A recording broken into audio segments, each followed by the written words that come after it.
This story was crafted by our talented Revenge Tempest viewer Sarah M. If you trust in your writing skills and imagination, leave a comment below. We'd love to connect with you and explore your creative potential. At my nephew's promotion party, no one asked why I stood by the door in uniform. Not even my sister. They thought I was just part of the building staff. Quiet, out of place, forgettable. So I stayed quiet until a man walked through the doors. He paused, looked at me, and the music stopped. My name is Dana Kessler, a 36-year-old former military officer from Denver, Colorado, now reduced to a peripheral figure in my sister's luxurious life in a high-rise penthouse in Chicago. My career had ended abruptly after an injury during a peacekeeping mission left me honorably discharged, my savings drained by medical bills. My sister, Claire Kessler Wentworth, married into wealth 3 years ago, her husband a real estate tycoon, and offered me a begrudging stay in her guest suite. "Just until you're steady," she'd said, her tone laced with pity. What began as refuge turned into servitude. My uniform, a faded military jacket, misinterpreted as a janitor's garb. The penthouse was a monument to excess, floor-to-ceiling windows framing Lake Michigan, marble floors echoing with wealth, and a staff that eyed me with quiet judgment. Claire's world revolved around galas and corporate deals. Her husband, Richard, a stern man who barely acknowledged me. I settled into the guest suite, a cramped space with a cot, and adopted a routine. Mornings were spent wiping fingerprints from the glass, afternoons arranging trays for her events, and evenings standing by the door in my uniform, nodding at guests who assumed I was security hired for the night. Claire treated me with a detached kindness. "Stay out of sight," she'd say, handing me a duster, her diamond earrings glinting. I overheard fragments, disputes over a military fund, mentions of a Kessler legacy, but remained silent, convinced I was just the help, a relic of a past life. The turning point came at my nephew Liam's promotion party, celebrating his new role as a junior executive in Richard's company. The penthouse buzzed with champagne flutes and tailored suits, the air thick with laughter and self-importance. I stood by the door, uniform pressed but worn, tray in hand, blending into the background. No one questioned my presence. Liam avoided my gaze, and Claire mingled with investors, oblivious to my role. I was invisible, a shadow they'd conditioned themselves to overlook. Then the double doors swung open and a man entered, tall in a crisp colonel's uniform adorned with medals, his presence commanding silence. The music stopped, a sudden halt that rippled through the room as he scanned the crowd and fixed his eyes on me. "Captain Dana Kessler?" he asked, his voice resonant with authority. I nodded, stunned, as he saluted sharply. The guests froze, whispers rising, while Claire's wine glass trembled in her hand.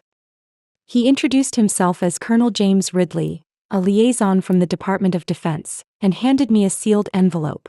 The address read, "Captain Dana Kessler, sole trustee," in official lettering. Claire's face paled.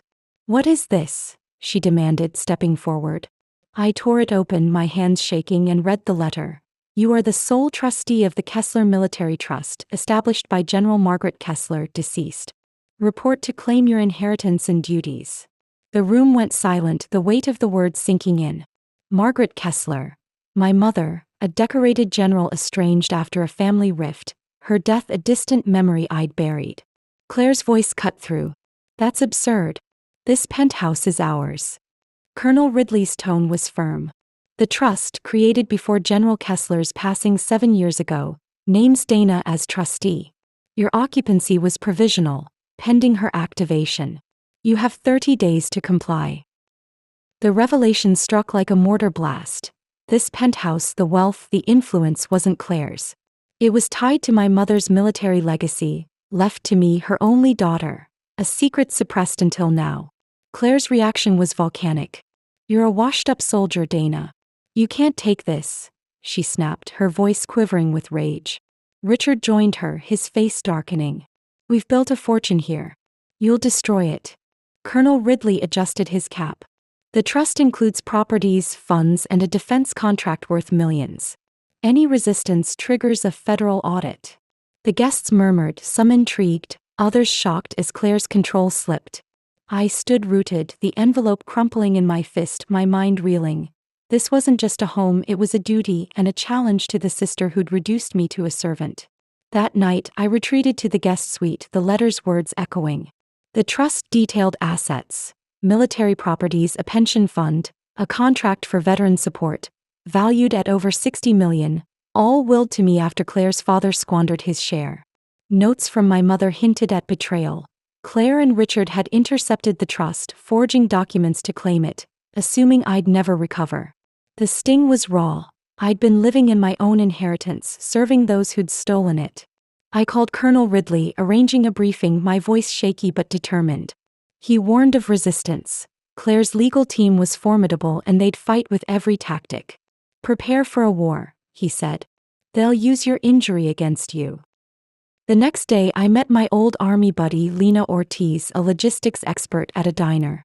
She reviewed the trust documents, her eyes widening. This is ironclad, Dana. But Claire will counter with your discharge, your medical history. She suggested auditing the penthouse's records for discrepancies.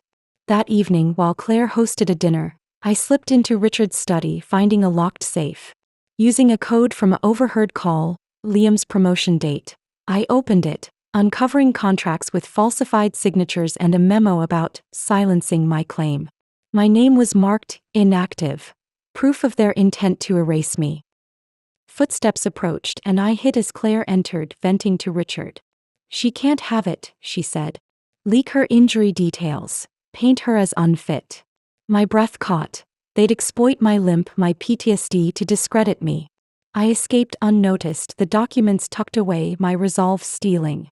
This wasn't just about inheritance. It was about remembering who I was, a captain they'd tried to bury. The letter had awakened me and I wouldn't stay quiet anymore. The penthouse's grandeur felt like a battlefield, but now it was mine to reclaim, and the fight for justice was just beginning. The soft hum of the penthouse's ventilation system filled the guest suite as I sat on the cot. The stolen documents from Richard's study spread across the thin blanket. Dana Kessler, once a decorated captain reduced to a shadow in my sister Claire's world, now held the key to a legacy she'd buried with deceit. The letter from Colonel James Ridley had ignited a fire within me, revealing the Kessler military trust as mine, a truth Claire and her husband had suppressed with forged amendments and whispered threats. The contracts with Victor Lang, the consultant, and the bank statements hinting at a syndicate's involvement pointed to a deeper conspiracy, a fight for justice that stretched beyond family betrayal. Lena Ortiz, my army buddy turned logistics expert, was my anchor, her sharp mind guiding me through this battlefield. Lena arrived the next morning, her duffel bag clinking with tools as she set up her laptop on the tiny desk. She pored over the documents, her brow furrowing. These contracts are forged. Claire and Richard altered your mother's trust with fake signatures, she said, her voice low but firm. The payments to Lang suggest they hired him to intimidate Margaret into signing over control before her death. This is fraud, Dana, and they've been siphoning off military funds. My stomach twisted as the scope became clear. Claire's lavish parties, Richard's private jet, all built on my mother's honor. Lena pointed to a memo marking me inactive, a chilling erasure of my claim. They'll fight dirty, she warned. Your injury, your discharge, they'll use it to paint you as unfit. The memory of my limp, the nights haunted by PTSD, being weaponized against me stoked my resolve. This was about reclaiming my identity, not just a penthouse. We devised a plan to gather more evidence, targeting the penthouse's financial records. That night, while Claire hosted a corporate dinner, I slipped into Richard's study again, Lena staging a diversion by short-circuiting a light fixture. The guest's startled reactions gave me cover as I accessed his safe, using a code from an overheard call, Liam's promotion date. Inside were encrypted emails between Richard and Lang, plotting to neutralize my claim with forged documents and a media smear. A grainy audio file captured Lang threatening a military aide, the evidence a bombshell. My heart pounded as I transferred the data, the risk of discovery amplifying the stakes. Footsteps forced me to duck behind the desk as Claire entered, her voice sharp. The colonel's pushing the trust, she said to Richard. We need to bury her, leak her medical files, her breakdown. Make her look unstable. Richard nodded, mentioning a backup plan with Lang. I slipped out, the drive in my pocket, my resolve hardening. The next day I met Colonel Ridley presenting the new evidence. His eyes narrowed. This audio is damning, he said. We'll file for an injunction to freeze their assets and subpoena Lang. But brace for a media war. They'll try to shred your reputation. He advised a low profile, a tactic that felt like a straitjacket but was crucial to protect my case. Claire's retaliation was immediate. Tabloids blared headlines. Disgraced soldier claims military fortune. With fabricated tales of my instability, my injury exaggerated, courtesy of an insider source. My phone buzzed with vitriol, my past laid bare. Lena countered with a legal cease and desist, but the emotional toll was crushing. I found refuge with Mia Patel, a therapist friend who helped me process the betrayal. This is their desperation, she said, her voice calm. Your strength shines through. Her support, a form of solidarity, bolstered my courage. We organized a discreet meeting with Penthouse staff, who, fearing Claire's wrath, shared stories of coerced silence and forged orders, bolstering my case. The tension peaked when Richard confronted me in the kitchen, his face flushed. Sign this relinquishment or we'll ruin you, he demanded, shoving a document at me.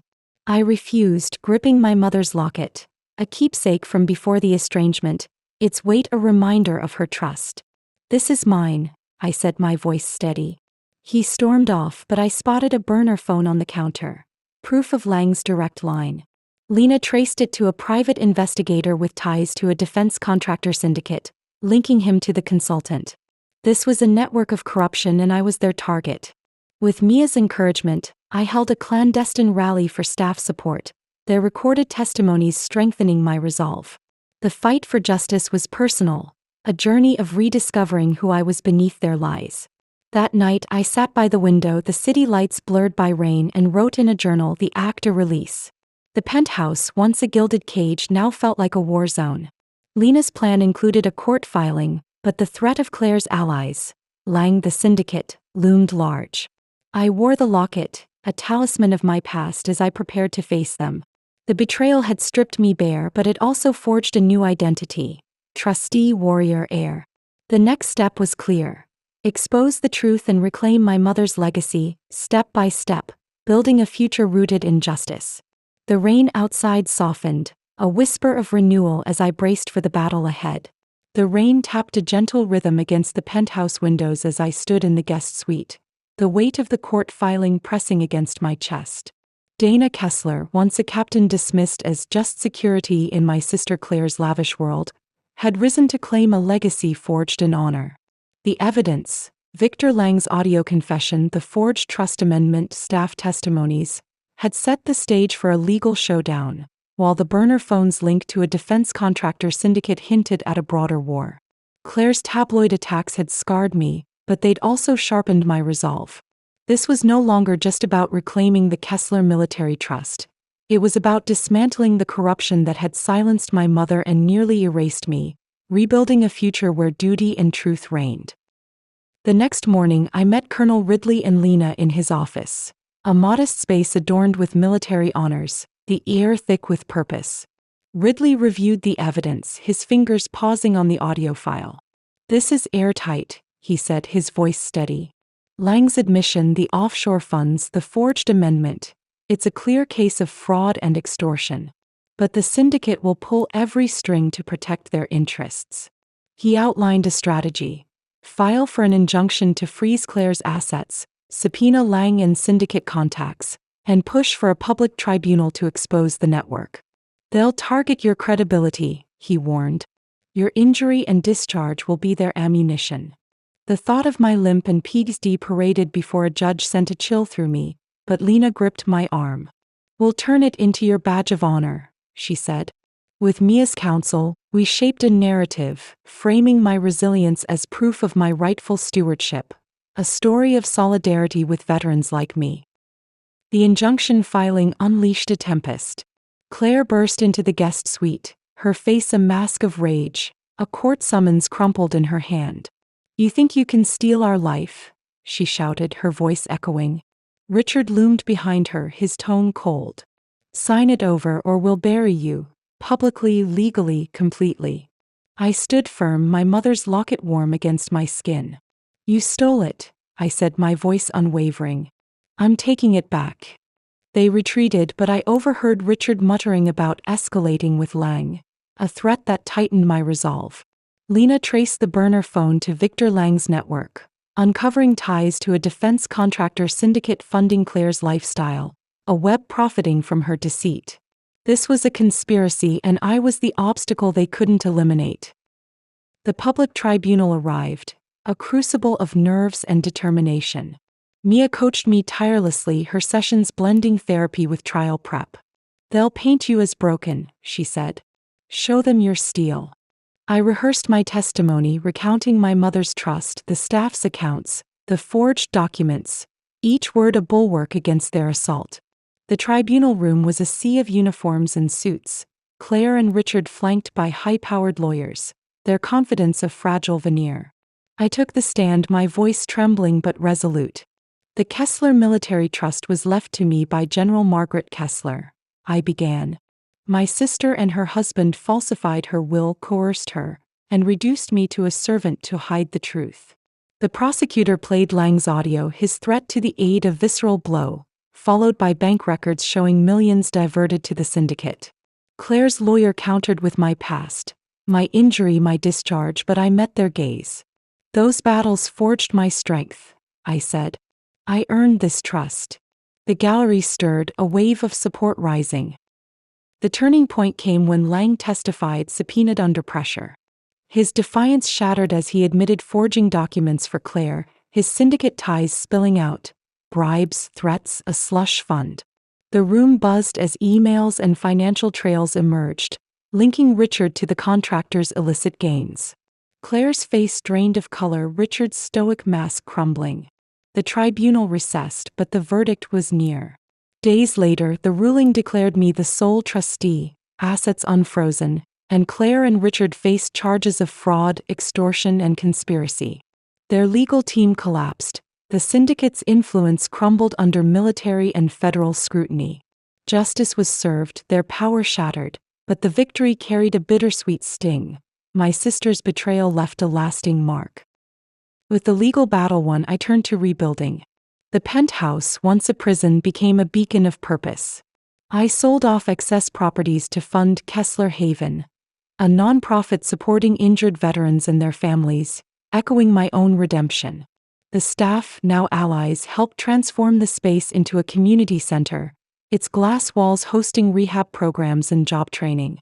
Mia led counseling sessions, Lena managed logistics, and I oversaw it all, my identity as trustee and advocate solidifying. The opening day drew a crowd, veterans, local families, a reporter from a military outlet, celebrating resilience. I spoke. "This is for those overlooked, for Margaret, for a future built on honor." Applause washed over me, a tide of solidarity mending old wounds. Alone that night, I explored the penthouse's storage, finding a trunk of my mother's medals and a letter. Inside was a photo of her saluting me at my commissioning, a note, "Dana, you're my legacy. Carry it with pride." The cape of her guidance was replaced by rediscovery, tears falling as I traced her words. I displayed it in the center, a tribute to my roots. Claire wrote from her bail hearing, a shaky apology. "I was wrong. Forgive me if you can." The sefket in her words surprised me, and though the past couldn't be erased, I sent a reply offering a cautious dialogue, reconciliation, a fragile hope. The center thrived, hosting events that united communities, veterans with young recruits, families with counselors. The syndicate's remnants faded, Lang's testimony dismantling their operations. I hired security, wary of lingering threats, but peace took root. One afternoon, sorting donations, I found my old captain's insignia, proof of the rank Claire had mocked. It hung in the center, a symbol of my transformation. The rain softened outside, a sign of calm as I planned Kessler Shield, a legal fund for veterans' inheritance disputes. My journey from outcast to trustee had forged a new identity, and with my allies, I'd turned their scorn into a triumph, step by step, rebuilding a life of duty and justice. This story was brought to life by our amazing community. If you enjoyed it, please subscribe to Revenge Tempest, and drop a comment letting us know where you're watching from. We'd love to hear from you.